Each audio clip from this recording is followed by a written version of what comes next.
This is part 6 of our discussion on the Tagalog demonstrative pronouns.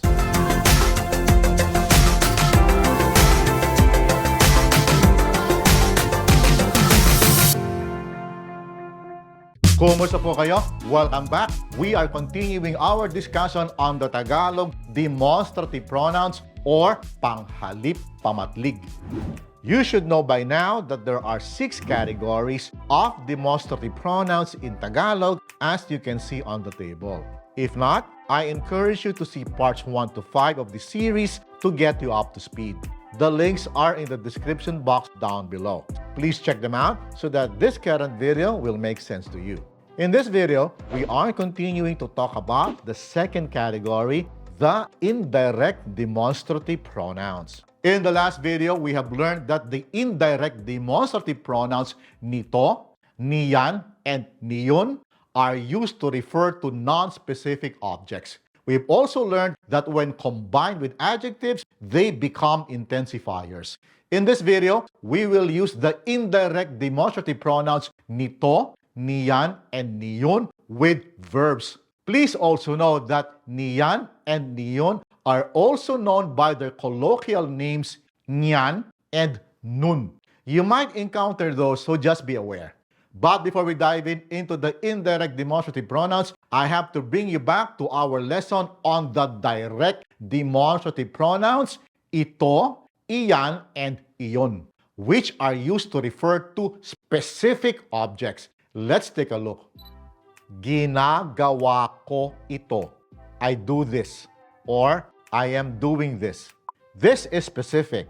The speaker is referring to doing a specific thing or task, not any other thing or task, but a specific one.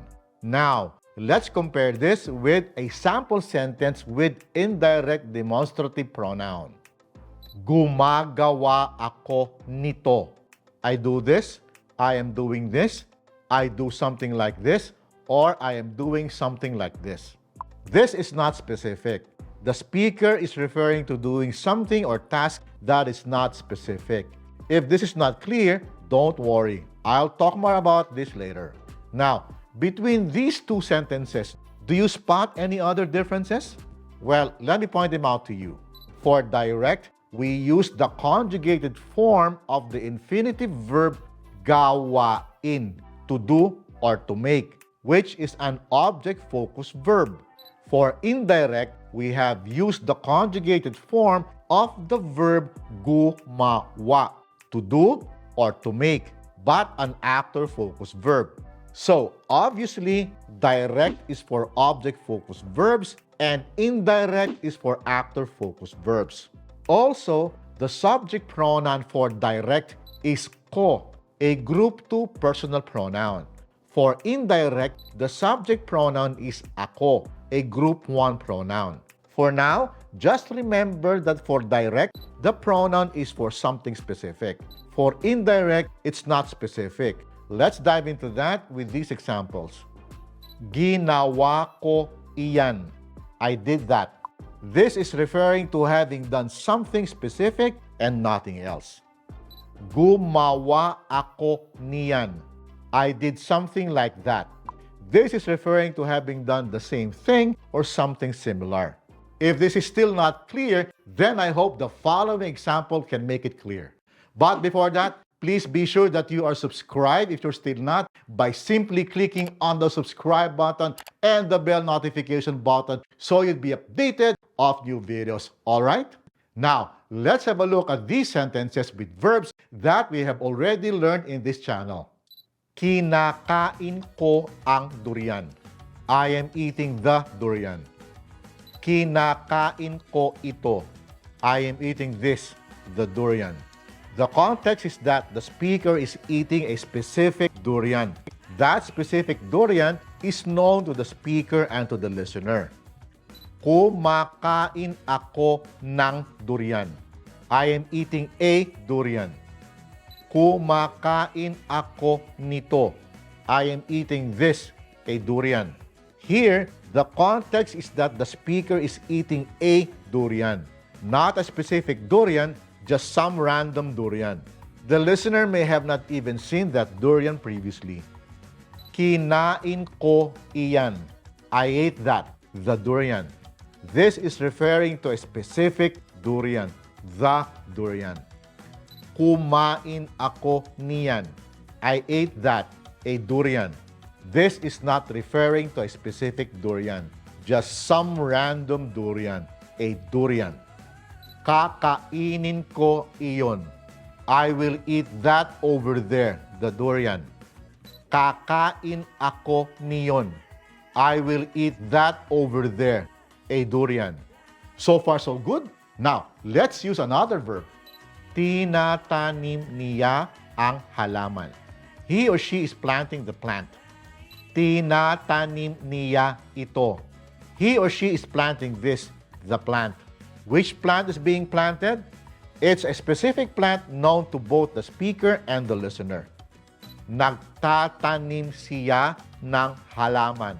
He or she is planting a plant. Nagtatanim siya nito. He or she is planting this, a plant. Which plant is being planted? Just a plant, some random plant. Tinanim niya iyan. He or she planted that, the plant. Nagtanim siya niyan. He or she planted that, a plant. Itatanim niya iyon. He or she will plant that over there, the plant. Magtatanim siya niyon. He or she will plant that over there, a plant. Kumusta? Are you getting the sense of what NITÓ, NIYÁN, and NIYÓN are all about? I hope so. Let's have some more examples. Sinusulat ni Peter ang awit. Peter is writing the song. Sinusulat ni Peter ito. Peter is writing this, the song. Sumusulat si Peter ng awit. Peter is writing a song. Sumusulat si Peter nito. Peter is writing this, a song. Sinulat ni Peter iyan. Peter wrote that, the song. Sumulat si Peter niyan. Peter wrote that, a song. Susulatin ni Peter iyon. Peter will write that, the song. Susulat si Peter niyon. Peter will write that, a song. Binabasa ni Marie ang baybayin. Marie is reading the baybayin script. Binabasa ni Marie ito. Marie is reading this, the baybayin script. Baybayin is the pre-Spanish colonial era alphabet. Very few people can read that today. Moving on. Bumabasa si Marie ng baybayin. Marie reads baybayin script. Bumabasa si Marie nito. Marie reads this, a baybayin script. Binasa ni Marie iyan. Marie read that, the baybayin script. Bumasa si Marie niyan. Marie read that, a baybayin script. Babasahin ni Marie iyon. Marie will read that over there, the baybayin script.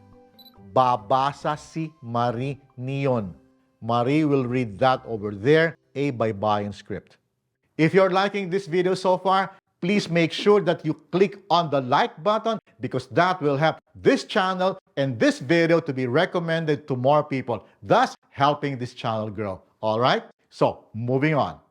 Binibigay ni June ang regalo. June is giving the gift. Binibigay ni June ito. June is giving this, the gift. Nagbibigay si June ng regalo. June is giving a gift. Nagbibigay si June nito. June is giving this, a gift. Binigay ni June iyan. June gave that, the gift. Nagbigay si June niyan. June gave that, a gift. Ibibigay ni June iyon. June will give that over there, the gift. Magbibigay si June niyon. June will give that over there, a gift. So, kumusta? How was our lesson today? In summary, we have learned that the indirect demonstrative pronouns are used for non-specific objects.